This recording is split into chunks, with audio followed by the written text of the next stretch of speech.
What's going on, everybody? LK here, back at it again with another video, and today some more Guilty Gear for you guys. And since there's been LOK tests, so this is a Japanese in-person beta test for the game, and we know that there's a second beta test coming out for the game as well.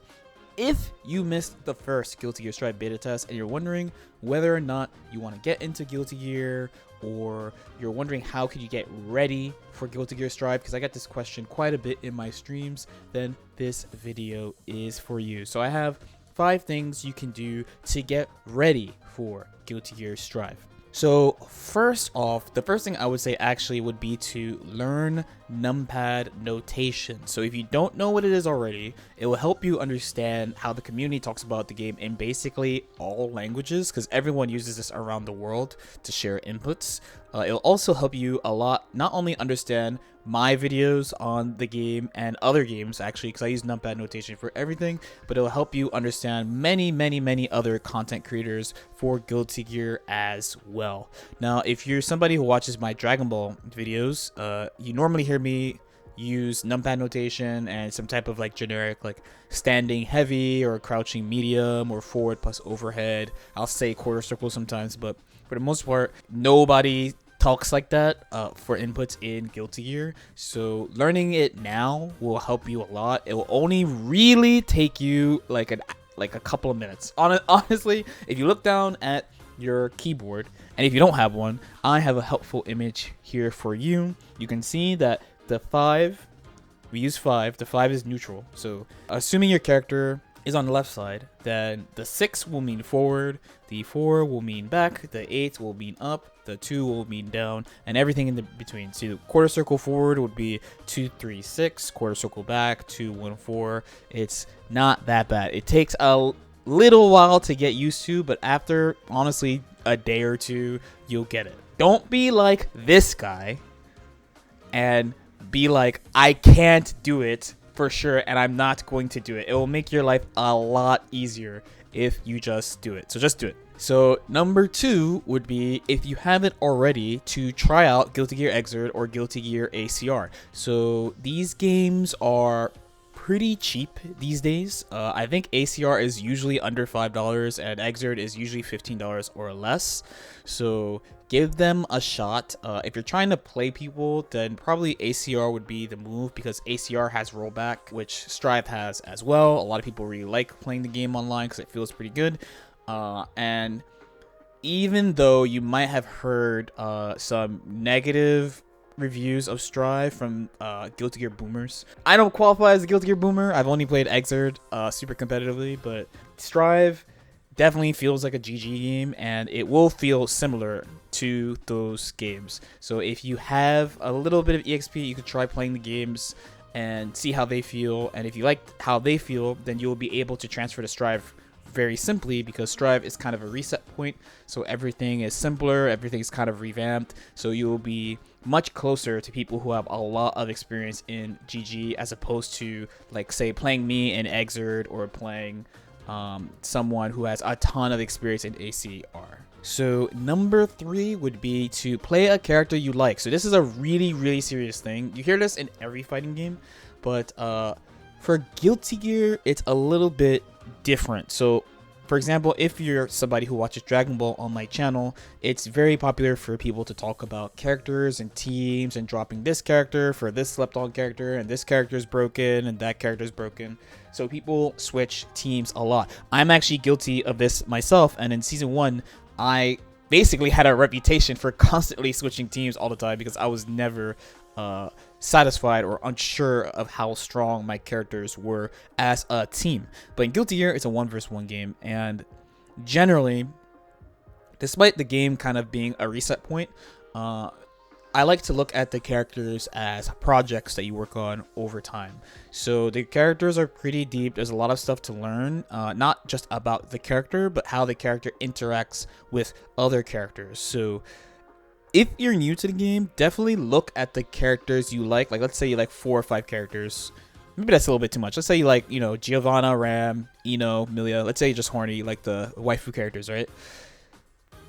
Look at them, mess around with each one in matches and training mode. Try to settle on one if you can, and just go with that for a while. And then down the line, if you feel like playing another character for fun, you can play another character on the side, but it will make your play experience way better if you just settle on one character, because it just takes time to learn stuff in general, and it's not so easy to just switch to the broken character in Guilty Gear as opposed to a game like Dragon Ball.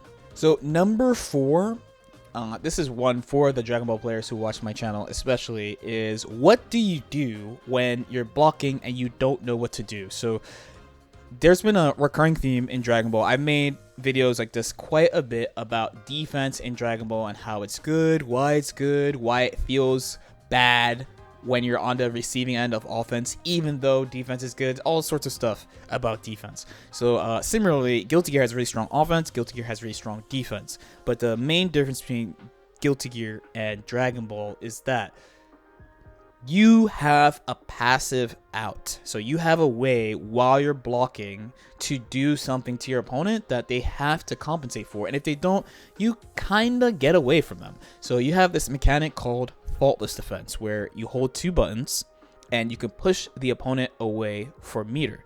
So when you don't know what to do and you're blocking, I recommend you use your meter. So if you have less than 50, try to use faultless defense to push them away. If you have 50 or more, you can try using the yellow roaming cancel, aka dead angle. So it's a more universal one compared to previous games. But this is basically your guard cancel, so you can escape block stun and get a little frame advantage and try to take your turn back. The easiest way to escape pressure generally is to use meter. Your opponent has to do something about your meter usage. If they don't do anything, then you can get out relatively safely, or at least create some space to get away from your opponent. And then the last one, a little bit unorthodox, but take advantage of the replay channel. This game, like many recent modern fighting games, has a replay channel. You can choose to both save your offline matches, and I'm pretty sure the game just automatically saves your online matches in like a database based on your name, whatever.